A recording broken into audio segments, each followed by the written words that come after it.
السلام عليكم، اهلا. كيف دايرين؟ نتمنى تكونوا كلكم بخير وبصحه جيده ان شاء الله. وصفه اليوم لعلاج الزكام، نزلات البرد، وكل شخص كيعاني من السعال وسيلان الانف. ما عليكم غير تجربوا هاد الوصفه، مفيده جدا ونتائج ديالها رائعه. اول شيء غناخذوا هنايا كوب من الماء الساخن المغلي. غادي نحتاجوا الزنجبيل. بالنسبه للزنجبيل فيفضل انه يكون طري، غناخد منه كميه.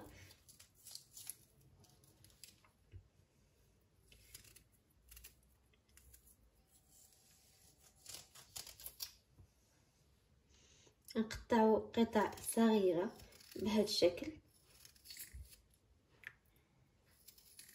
تقريبا ملعقه صغيره مملوءه من الزنجبيل الطري.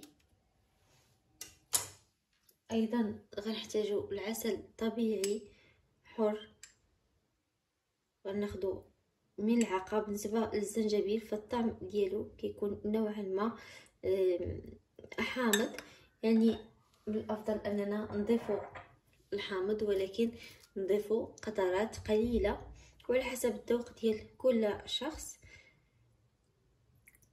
هذا هو المشروب ديالنا، تاخدوه في المساء، يعني بعد الدخول الى الفراش تاخدوه، وان شاء الله النتائج ديالو مفيده ورائعه جدا وسريعه كذلك.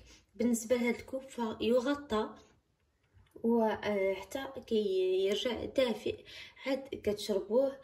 كنتمنى لكم الشفاء ان شاء الله. عندنا هنايا زنجبيل طري وعسل وليمون حامض، قطرات فقط كل يوم، والنتائج ديالو كيف قلت لكم سريعه. نتلاقاو في فيديو اخر ان شاء الله. بسلامه.